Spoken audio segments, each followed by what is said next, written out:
Hi guys, welcome to JCRT update. तो आप लोग का स्वागत है। तो आज हम लोग पढ़ने वाले हैं आप लोग का जो मॉर्निंग असेंबली में पढ़े जाने वाला है उसका आज का सुविचार।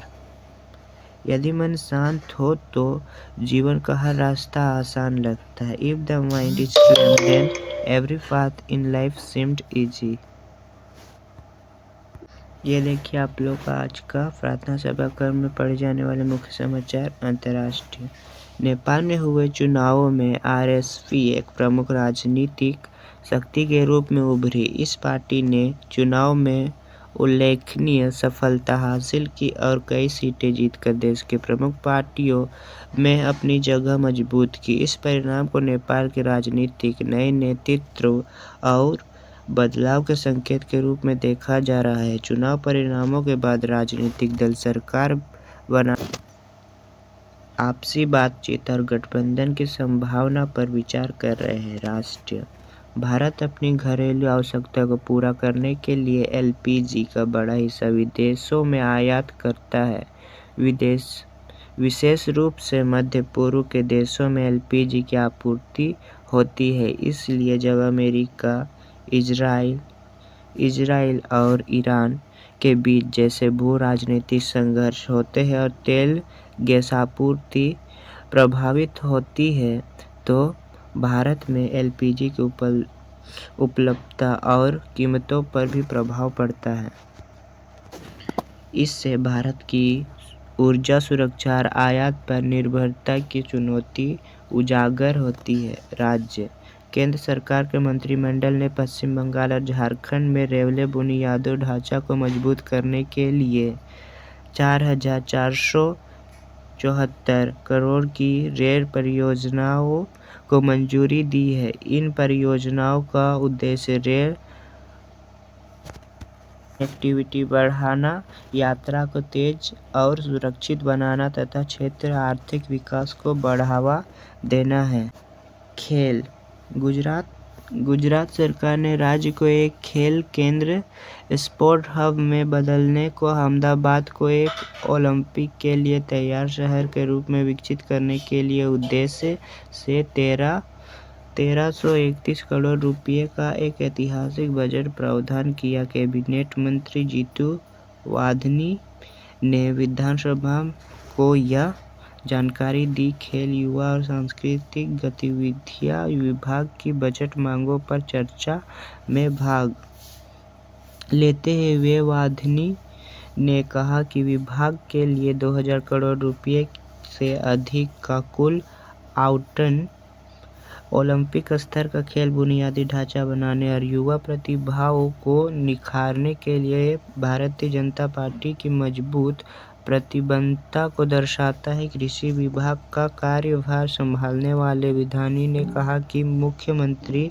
भूपेंद्र पटेल की सरकार ने पूरे राज्य में विश्व स्तरीय खेल सुविधाएं बनाने और खेल संस्कृति को बढ़ावा देने के लिए कई महत्वाकांक्षी परियोजनाएं शुरू की हैं। शिक्षा, कैरियर, टेक्नोलॉजी आदि। भारतीय प्रबंधन संस्थान रांची आईआईएम ने प्रबंधन सामाजिक विज्ञान अनुसंधान को नई दिशा देने के लिए अंतर विषयक अनुसंधान पद्धति समूह आरएमजी स्थापित किया। यह भारत का पहला समर्पित अंतर विषयक शोध पद्धति केंद्र है। इसका उद्देश्य विभिन्न विषयों के शोधकर्ताओं को एक साझा मंच प्रदान करना और नवाचार को बढ़ावा देना है। संस्थान के अनुसार सामाजिक विज्ञान में मजबूत शोध के लिए ठोस पद्धतिगत आधार जरूरी है। वर्तमान शैक्षणिक व्यवस्था में शोध पद्धतियों का परीक्षण अक्सर अलग-अलग विषयों पर सीमित रहता है। इसके अलावा इस केंद्र के माध्यम से आरएमजी के तहत उन्नत शोध विधियों का प्रशिक्षण कार्यक्रम, research design clinic, speaker series, method, seminar, शिक्षण संस्थानों का विकास और उभरती शोध विधियों का सम्मेलन आयोजित किए जाएंगे। अब देखिए आप लोग का सामान्य ज्ञान प्रश्नोत्तरी। पहला, प्राथमिक स्तर 1 से 5 के लिए। पहला, सींग है पर भैंस नहीं, काठी है पर घोड़ा नहीं, ब्रेक है पर कार नहीं, घंटी है पर घर का किवाड़ नहीं, तो आंसर साइकिल। दूसरा, 2 दर्जन में 4 केले और जोड़ दे तो कुल कितने केले होंगे, तो 28। तीसरा, पृथ्वी के लिए ऊर्जा का मुख्य स्रोत क्या है, सूर्य। दूसरा, कोणार्क का सूर्य मंदिर किस राज्य में स्थित है, ओडिशा। पांचवा, बाग बुझाने वाली गाड़ी को क्या कहते हैं, दमकल। तो ये देखिए उच्च स्तर का 6 से 8 के लिए। तो चलिए इसको देखते हैं। देखिए पहला, राजपुत्र किस समास का उदाहरण है, तो तत्पुरुष समास। दूसरा, किस स्थान को बौद्ध धर्म की जन्मस्थली माना जाता है, तो लुम्बिनी। तीसरा, लोहे का रासायनिक प्रतीक क्या है, तो Fe। चौथा, 5 किलोमीटर कितने मीटर के बराबर होते हैं, तो 5000 मीटर। पांचवा, केचुआओं द्वारा निर्मित खाद को क्या कहते हैं, तो वर्मी कंपोस्ट। ये देखिए आप लोग का माध्यमिक स्तर 9 से 12 के लिए। पहला, सूचना का अधिकार अधिनियम RTI एक्ट कब आया, तो सन 2005 को। दूसरा, लावनी किस राज्य का नृत्य है, तो महाराष्ट्र। तीसरा, विंग्स ऑफ फायर आत्मकथा के लेखक कौन है, तो APJ अब्दुल कलाम। चौथा, RTE का पूर्ण रूप क्या है, राइट ऑफ एजुकेशन। तो पांचवा, पुलवामा हमला कब हुआ था, तो 14 फरवरी 2019 को। तो आप लोग का देख लीजिए आज प्रेरक प्रश्न। आत्मविश्वास की जीत। एक स्कूल में सीमा नाम की एक लड़की पढ़ती थी।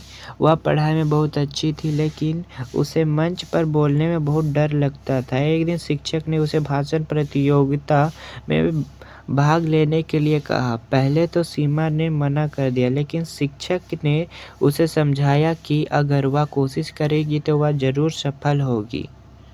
सीमा ने हिम्मत जुटाई और रोज अभ्यास करने लगी। प्रतियोगिता के दिन वह मंच पर गई और आत्मविश्वास के साथ अपना भाषण दिया। सब लोग उसके भाषण से बहुत प्रभावित हुए और उसे पहला पुरस्कार मिला। उस दिन सीमा को समझ आया कि डर को हराने का सबसे अच्छा तरीका उसका सामना करना है। शिक्षा, आत्मविश्वास और साहस से हम अपने डर को जीत सकते हैं। ये देखिए ये। अब देखिए आज का महत्वपूर्ण दिवस 12 मार्च दांडी मार्च दिवस। देखिए 12 मार्च 1930 को महात्मा गांधी ने दांडी मार्च नमक सत्याग्रह की शुरुआत की थी। यह आंदोलन ब्रिटिश सरकार के नमक कानून के विरोध में किया गया था। भारत के स्वतंत्रता संग्राम का एक महत्वपूर्ण अध्याय बना। आज देखिए word of the day, brave, Bahadur. Sentence, Birsa Munda was brave person. तो ये देखिए आज का छात्र प्रतिज्ञा। हमारा विद्यालय हमें प्राणों से भी प्यारा है। सबसे सुंदर स्कूल हमारा है। हम प्रण लेते हैं कि विद्यालय के सभी शिक्षक और माता पिता का मान बढ़ाएंगे। नृत्य दिन समय से आएंगे और साथियों को विद्यालय आने के लिए प्रेरित करेंगे। विद्यालय की हर गतिविधि में बढ़ चढ़कर हिस्सा लेंगे। विद्यालय परिसर को साफ, स्वच्छ और हरा भरा रखेंगे। समाज में फैली कुरीतियों और शिक्षा के बल पर दूर करेंगे। सभी गुरुजनों का सम्मान करेंगे एवं सहपाठियों के साथ विनम्रता का व्यवहार करेंगे। एक श्रेष्ठ नागरिक बनकर देश एवं समाज के विकास या उन्नत भारत के विकास में अपनी भागीदारी सुनिश्चित करेंगे। मेरा विद्यालय मेरा अभिमान। जय झारखंड। धन्यवाद। चैनल को लाइक, सब्सक्राइब एंड शेयर करें। ज़्यादा से ज़्यादा अपने दोस्तों के साथ शेयर करें। Thank you. और इसका PDF चाहिए तो टेलीग्राम चैनल और व्हाट्सएप ग्रुप में जुड़ जाए। Thank you.